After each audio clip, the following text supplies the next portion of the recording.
So this was the vision of Deng Xiaoping, that to get the monopoly over the rare earth element so that we will be having the sole master over the rare earth economy. In this particular field, you have to extract gold. Generally, gold, let's say, is available in this particular patch, and this is available in substantial concentration in this patch. You will dig this patch, you will extract gold. But with the rare earth element, the problem is that they are distributed like this. So small concentration spread in the large area.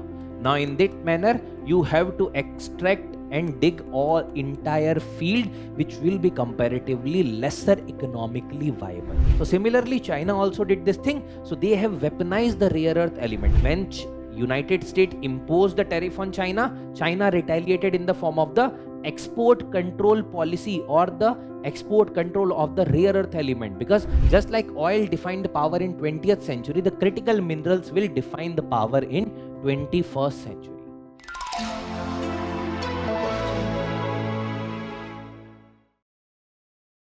Hello everyone, I am Vishal Sir, and today we are going to discuss about a very important topic from the perspective of international relations, which is regarding the rare earth element, right? So in the past few days, you might have already understood a lot regarding the importance of these particular elements or the minerals, right? So from the perspective of the UPSC Civil Services examination, UPSC can focus upon this particular topic because this is relevant even from prelims and even from the mains examination perspective. So let's start the discussion regarding the China's rare earth monopoly, how the world is fighting back, and the India's role in the new resource war. Now, why we are discussing regarding this particular topic right now? Because there has been a historic deal that has been signed between the Australian Prime Minister and the President of the United States of America regarding the rare earth element exploration, processing, and further end product development. Now, why they are doing these particular things? Was there any kind of shortage of doing these things at the global level? The answer is no. But as the first line suggests, that right now China is having the rare earth monopoly. So when we are talking about the rare earth element, the production from the mining related thing, it is roughly 70% under the control of China. And when we are talking about processing, that means making that particular rare earth element utilizable. In that context, it is 90% of the global processing that is under the control of China. Now, when these particular minerals or the elements which are very, very important, you name the field and they are important. Whether you talk about the luxury product, they are important. Whether you talk about the defense equipment, they are important from the perspective of navigational equipment, from the perspective of missiles, from the perspective of fighter jets, and any other manner, they are very, very important. That's why they are critical component of many such fighter aircraft. When you talk about the permanent magnets, these rare earth elements are important. Now, talking about the renewable energy for the EVs, for the storage devices, for the panels, including the solar panels, wind farm related equipments, for all these particular things, these rare earth elements are important. So as famously said, that 20th century mein it was the oil which was the major booster, but in 21st century it is the rare earth element that is very, very much important, and even we can say more important than gold at present day.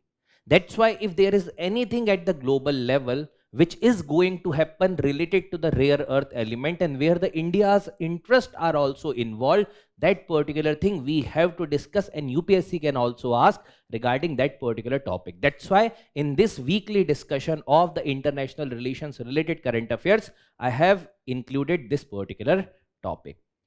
Now the context is clear and also the importance of these particular rare earth element is clear. Let's try to understand from this particular diagram regarding the distribution of these particular minerals, and even apart from that, the production and processing. So the upper diagram that you are able to see, where the China is roughly 44 million REO tons, which is roughly 44 million, right? Vietnam is having 22, Brazil is having 21, Russia 21, India is having 6.9 million, right? Now, this is regarding the distribution of minerals. This has nothing to do with the actual production that is taking place. When we talk about the actual production, this is the data of 2021. Roughly, this is the present level data, but the Chinese stakes have further increased. So roughly, right now, when we talk about the mining of these rare earth element, China controls roughly 70% around. So when we are talking about this, there is the Chinese control of nearly 70%, which is in their control. That means the production from the mining. But it's not like that just you mine and that particular product is utilizable, that element is utilizable. You have to extract the important things from that, specifically from the heavier rare earth element, and to make that productive, processing is needed. And in that processing, China is controlling roughly 90%. So this shows that China is having virtual monopoly over these rare earth element processing. And when we talk about the global supply chain of the rare earth element, it is China which is the major anchor of this particular supply chain. That's why if there is any country which is solely controlling the entire supply chain, don't you think so? There are very high chances that if there will be any arm twisting tactic that will be utilized against that country, the other country which is having the monopoly over these particular mineral is going to retaliate in the form of controlling the export of those particular minerals. And this is the way they can make sure that the global supply chain remain disrupted. And whether the defense development, whether critical mineral related things, all these things will be stalled comparatively. So that's why this provides China a tool to hedge against the global powers regarding their demands from the different countries in terms of getting the things done, right? So this is the hard power of China. Now, when we are talking about this, what are the other countries which is having substantial amount of share? So it is United States, which is producing roughly 15.5%, Myanmar 9.4, Australia 8.0, and others. Here now see, Myanmar, maybe majority of the Chinese companies are having control over that particular mining. But this is the data about mining. This is not the data about processing. In the processing, the data of China further increases and the other countries is getting decreased. Now, why this is there? Because the problem is that there is a dirty work that is involved in terms of processing these. There will be excessive utilization of water, there will be a lot of waste generation, there will be carcinogenic generation, there will be a lot of issues that are concerning to environment. That's why in major countries, specifically Western countries, the processing of these particular rare earth element is comparatively not allowed. So very small patches they are doing the processing. That's why they have shifted the companies to China in order to utilize the Chinese resources, their raw materials, their labors, in order to develop the rare earth element, processing them and then getting the supplies. But now once China had developed the capability, now it's difficult to arm twist China in that particular context, right? Now, when we have talked a lot about the rare earth element, let's try and discuss that what are these particular rare earth element. So in very simple terms, these are the elements of the lanthanide series. Now, what is this particular series? So when you read the periodic table, in that there is a lanthanide series, and in that lanthanide series there are 15 elements. These element ranges from the lanthanum to lutetium. These are the 15 element. Along with that, there are two other elements exhibiting the similar properties, which is yttrium and the scandium. So including this 15 plus two other element, yttrium and the scandium, these are the rare earth element having 17 element in it. Now do not get confused with the critical element or the critical minerals, because sometimes this term is utilized interchangeably, but this is not exactly same, because many a time in critical minerals there are element other than these particular rare earth elements. So this 17 in total, which is 15 from the lanthanide series plus two other element, which is part of the rare earth element. But not all the rare earth element are critical minerals. Not all the critical minerals are the rare earth element. Like there will be certain commonalities but certain differentiation. Simply the critical minerals are those minerals which are important from the economic development perspective. It can include gallium also, it can include cobalt also. So basically, these are also very, very important. In the rare earth element also, specifically the heavy rare earth element, which are very, very important. Now, what are the similarities? The similarities are the high density, high melting point, and high conductivity, which makes these particular element very, very important for the development of whether it is the EVs, whether it is defense equipment, whether it is fighter jets, whether it is navigational tools. Now, in that also, there are radars, there are missile systems, right? Then there are many other things apart from these, for example, batteries, there are permanent magnets. So many other utilizable or the utilities that are there from the perspective of the rare earth element. That's why they are important from the economic perspective. Now, just assume the scenario, whether you use iPhone, whether you use any other navigational device, whether you use any other electronic equipment, majority of the product have substantial amount of rare earth element. And that's why the countries are right now focusing upon a lot in order to get the decent supply chain availability of these particular rare earth element, because as you can see, these are important from the economic perspective. Now, talking about this, so there is a phrase that is said that whoever controls the rare earth controls the future of the technology, because this is the future of technology. Whether you talk about EV for sustainability, whether you talk about defense indigenization, which India is also doing, whether you talk about the navigational equipments or the devices which India is doing, whether you talk about any advanced weaponry or the machine system, whether you talk about radar, missile system, batteries, satellites and all, for all these things, the rare earth element are very, very important, right? Now, having talked about these particular things and having discussed about the rare earth element and their importance, now talking about why China have gained the monopoly with respect to this. And the obvious question comes to our mind, when these materials are this much important, why the other countries let China get the monopoly over these particular minerals? Don't you think so? That if these are that important, why China was able to develop the full-fledged control? Now, the story starts from here, that initially China started focusing upon their nation building, and later on from 1980s onwards, they started focusing upon the economic development.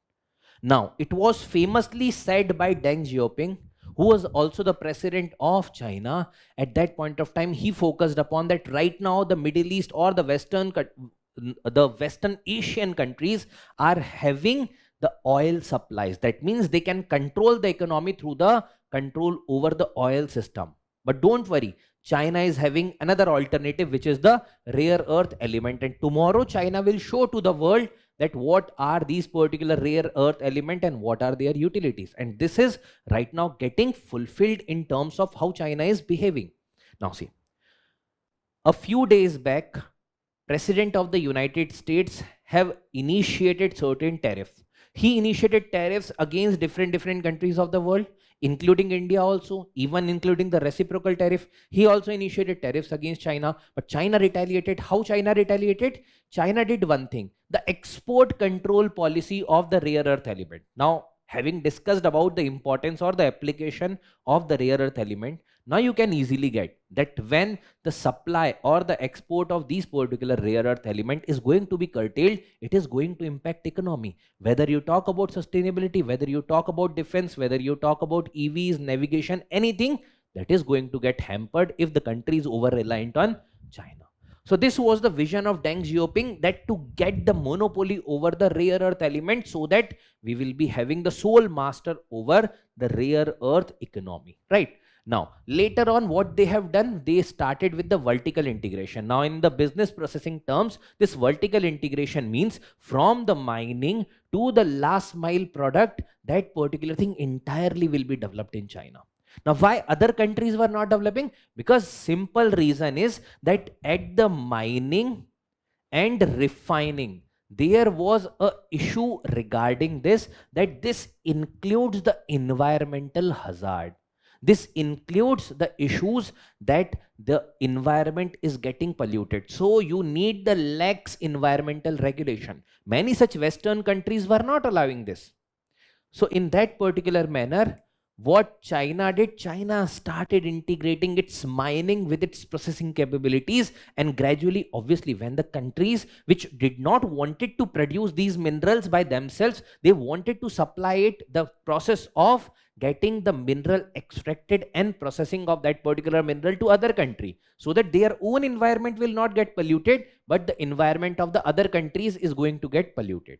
So in that, China thought ki chalo theek hai, this is not an issue for us. We have one of the largest population, and that's why we will provide the employment to people also. The environmental issues we do not take that much into consideration. That's why the mining and refining got strengthened, and ultimately China also get the capabilities over development of these particular product. So hence there will be development of the downstream product or the final products like the permanent magnets that also started developing, and hence China gradually by the early 2000s got the monopoly over the entire processing and the supply chain of these rare earth element. And lastly, these the lax environmental regulation further supported this rare earth element ka development, and there is Baotou rare earth facility which is in China, which is in the Inner Mongolia province of China. There are a lot of environmental hazard, but obviously the authoritarian regime in China cornered all these, and eventually that led to the development of one of the largest facility of the rare earth element. Now, I don't know whether that question is coming to your mind, and many of you might be thinking that when we are talking a lot about the rare earth element, what is the rarity in them? So when we have talked, yes, they are from the lanthanide series, including the yttrium and scandium also. They are the 17 element which are showing and exhibiting the similar property. High conductivity is there, high melting point is there. But what is rare in them? So it's not about their rarity in the earth crust. In the earth crust, they are in abundance. The rarity is that the economic viability of their extraction is very, very rare. So just assume the scenario ki bhai, in this particular field, you have to extract gold. Generally, gold, let's say, is available in this particular patch, and this is available in substantial concentration in this patch. You will dig this patch, you will extract gold. But with the rare earth element, the problem is that they are distributed like this. So small concentration spread in the large area. Now in that manner, you have to extract and dig all entire field, which will be comparatively lesser economically viable. And that's why there is a lot cost involved in the mining, in the processing, which includes the monetary cost, which includes the environmental cost, which includes even the cost related to the human being, which is causing the carcinogenic diseases, including the cancer, right? So that's why they are the rare earth element. Now, once China got the monopoly over these, now China started weaponizing. Ab dekho, if you have money, you will try to utilize money as weapon. If you have power, you will try to utilize power as weapon. If you have political control, you will try to utilize political control as weapon. So similarly, China also did this thing. So they have weaponized the rare earth element. How they have weaponized? Now they knew that in the international supply chain, they are the major anchor. If they curtail the supply chain, that will be causing a lot of impact on the global supply chain. That's why many a time it was observed that they are manipulating the prices. For example, let's say if an Australian company is making the rare earth element at 100 rupees, let's say, what Chinese company might be doing, even if they are producing it at, let's say, 100 rupees, which is competitive, they are providing subsidy. So the state is giving fund to this. So they are supplying it, let's say, at the 80 rupees. So now the global players are purchasing the rare earth element from whom? From the Chinese company, which is supplying at 80 rupees. And that's why these companies are gradually getting obsolete or non-viable, and hence the competition was reduced. So gradually China did these things. Apart from that, China have rivalry with countries like Japan, and they have a dispute with Japan. They have multiple disputes with Japan, but in the South China Sea, specifically over the Senkaku Island, where the dispute is there between China and Japan. And when the Chinese trawler was fishing near the Japanese area on the Senkaku Island, at that particular point of time, certain coast guard ships were hit by that particular trawler, and Japan detained the captain of that particular trawler. And hence, what China did, China retaliated in the form of the embargo or stopping the supply of the rare earth element on Japan. That means in retaliation, you are curtailing the supply, which means that if there is any country which is going against your will, you will utilize rare earth element as a weapon against that country. And since Japan was developing a lot of electronic equipment, don't you think so that the Japan is having a lot of dependence on China as far as the processed rare earth element was concerned? And hence there were a lot of arm twisting that was done, and this Japan embargo showed to the world that yes, if we are not going to go for any alternative, China is going to monopolize the entire market of the rare earth element. Similarly, recently in 2025, we have seen the trade war and the tariff war. When United States imposed the tariff on China, China retaliated in the form of the export control policy or the export control of the rare earth element, because US was developing a lot of defense equipments, and if the supply of the rare earth element will be limited, now in that case the development of these particular defense equipment is already going to get down. So this is there. Apart from that, price manipulation. So China may mainly these particular companies which are developing the rare earth element, they are under the state control, and that's why the state provides a lot of subsidies. State provides subsidization as far as the mining and the processing is being done, and in that case the price manipulation is also being seen. And in that cases what is happening, that the other countries के जो थोड़ा बहुत mining होता है या processing होता है, that is getting uneconomical, and that's why they are getting excluded from the entire market. So this is how China initially gained dominance, and then later on that dominance was utilized in order to do the weaponization, and ultimately getting the major control over the processing of the rare earth element. Now recently, why we are discussing this article? Because of the US and the Australia deal. So what has been done in this particular deal? See, the factual things are not that important, but to have a brief idea about that what recently was done, that's why this data is included, right? So there have been roughly $8.5 billion का deal हुआ है between Australia and the United States, because both of these countries are one of the major producers of the rare earth element, and even they are having the processing capabilities of these, but they were not doing at the major scale because of obviously the environmental concerns, human rights related concerns, and also the health related issues associated. That's why now what they are doing, they are doing further investment in order to develop the supply chain capabilities. What they are doing, they are giving or releasing immediately $1 billion in the time period of roughly 6 months in order to help the companies in order to develop the capabilities, in order to scale up their capabilities, in order to ensure the technological aspects of both the countries to develop the rare earth element related capacity.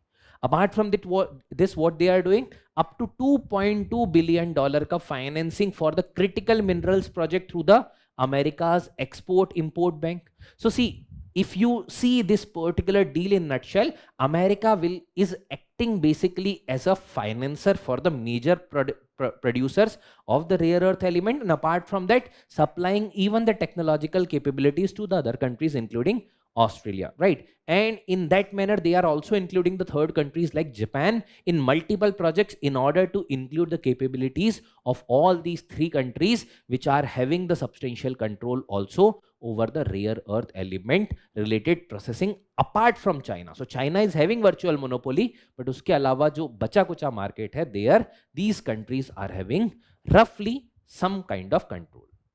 Okay. Now, talking about this, apart from that, US is also funding the 100 ton per year advanced gallium refinery. So there is a Alcoa, a Sojitz gallium recovery project. So they are boosting the development and the recovery of the gallium, which is a critical mineral, right? So what US is doing, US is funding, and here also there is inclusion of Japan. So the Japanese companies are also involved in this. So this is a kind of project where the Australia, US and Japan are collaborating. US is providing the major funding, but the technological support and other is being provided from Japan also. That's why Japan is also one such partner. Apart from that, Arafura Nolan's project, where the 5% of the global rare earth processing capabilities for develop karne ka target they had taken. So roughly 5% global rare earth element development capabilities. Now in that case, what they are doing, they are developing the capabilities in order to extract these minerals, processing these, and here what US is doing, US is funding so that they will be controlling the stakes in the companies which are involved over this, which for the Arafura Nolan's project. Lastly, why they are important, this is acting as a strategic alliance. So you might have already heard of the AUKUS, which is the Australia, UK and US related project, which is for the security pact between these three countries, Australia, US and UK, in the region of Indo-Pacific, where they are helping Australia to develop the submarines which are nuclear powered submarines, and also supplying Australia with the strategic technologies. So this is, we can say in a sense, advancement of that particular deal, where to secure the critical minerals under the frameworks like AUKUS, and apart from that, Inflation Reductions Act, which is the United States Act, which is talking about that whatever capabilities previously was transferred to the other countries jahan se we were dependent on the products, now when we produce these particular products within our own country, in that case it is going to reduce the inflation or the cost of that products. That's why these particular frameworks are part of the US Australia deal, which is to break the monopoly. So this is how the world is now pushing towards China, and that particular push is giving impact to the monopoly of China. Now see, when we have discussed about this entire thing, where does India stand and what is the India's policies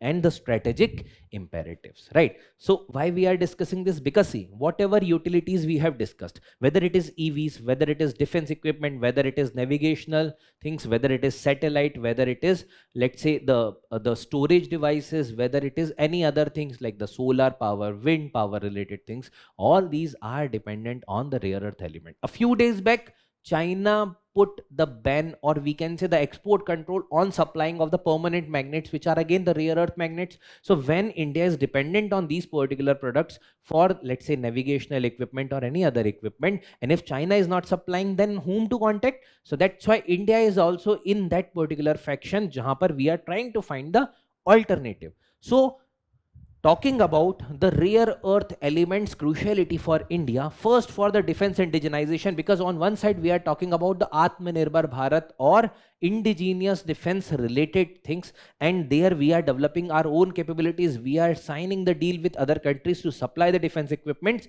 That's why we will need the rare earth element, and here the rare earth element related alternatives will be very, very important in order to prevent any tactics like the arm twisting tactics from the countries like China. Next is regarding the EVs and the digital mission, including the Digital India mission, because in the Digital India mission, we also need the equipments for the electronic device related development. The critical minerals and the rare earth element are very, very important. That's why, guided by this, India has also launched multiple missions as well. So the EVs, whether talking about their batteries, whether talking about their entire circuits, whether talking about the generation of the renewable energy, these particular rare earth element or the critical minerals are very, very important in order to ensure the energy security for India. Also, India have the reserves of the monazite sand. Whether you talk about the coast of Odisha, Andhra Pradesh, Kerala, there is abundance of the monazite sand, and there we can produce the thoriums and many other rare earth elements. Now in that case, see, right now it is not economically that much viable, and the concentration in which that is found is comparatively lesser, but with the development of technologies and collaboration with different countries, we can get. That's why having a reserve, and in that diagram also we have seen India is having roughly 6 million tons se zyada reserves available and for the rare earth elements or the rare earth ores. Now in that case, having the reserves of the monazite sand provides edge to India in order to have, if having the capabilities in order to extract that, that will be the base for the entire projects, right? And that's why from the perspective of India, these rare earth elements are very, very important.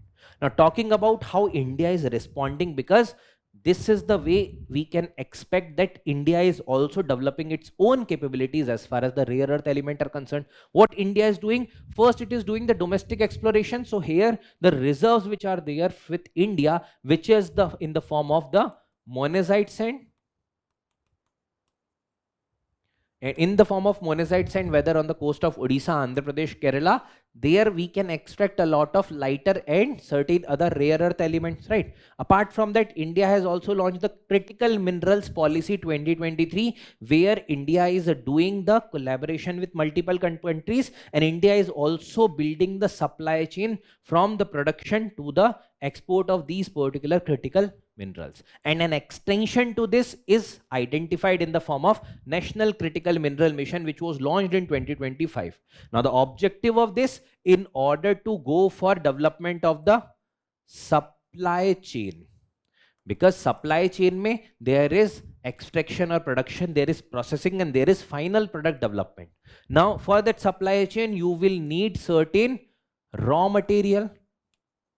Now, this raw material ke liye India is also doing the new mining, and India is also doing the recycling.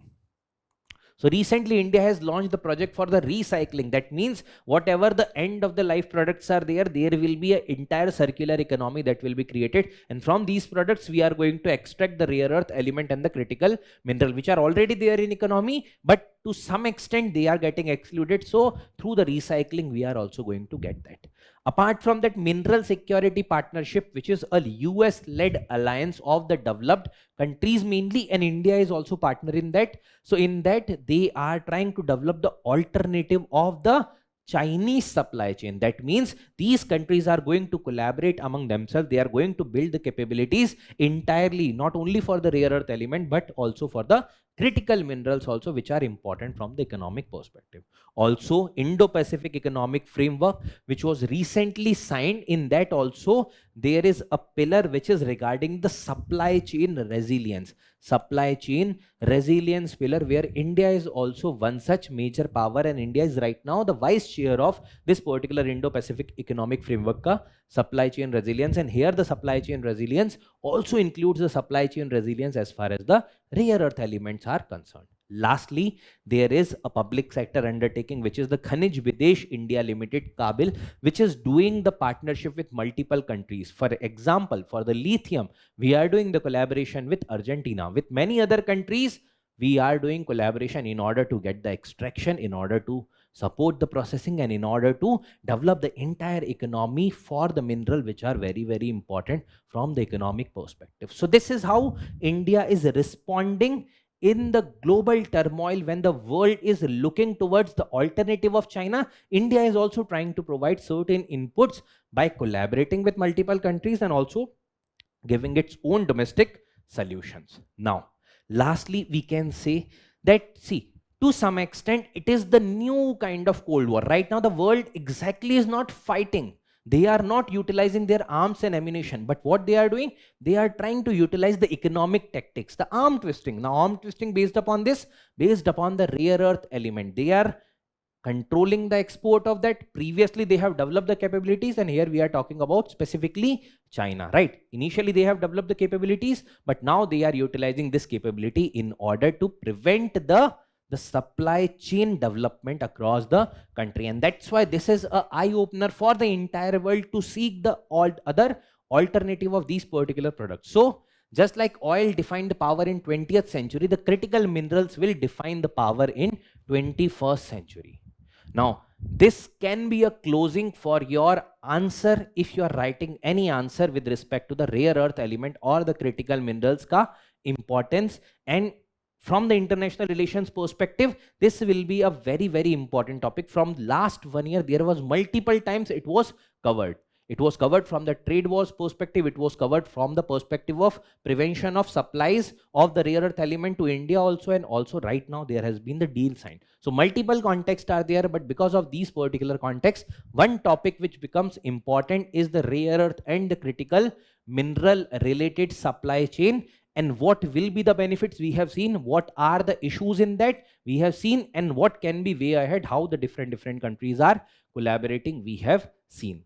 So on one side it is China, on the other side it is the rest of the world countries which seeks to develop the defense indigenous products, which seeks to develop the other products, which is talking about the renewable energy and many other type of products. But one such thing which is hindering, which is the Chinese monopoly. So in order to contain that, the world is now pushing China against the wall. And in that particular sense, this deal which was signed between the US and Australia is important, and that's why we have to see in the future how this deal results, because it will take roughly 6 months to assess this particular deal. But yes, to some extent it is a soft launch regarding the supply chain related resilience as far as the rare earth elements are concerned. So I hope whatever we have discussed regarding the rare earth and the critical mineral is clear to you. And now try to identify that how UPSC can ask the question, and also try to write the answer based upon that. Okay, so I've tried to discuss this topic entirely and provided you an analysis of the entire topic in detail. So we'll meet again in the next week in one such other video regarding the important topic from the international relations current affairs perspective. I hope the things are clear to you. Thank you everyone. Have a great day.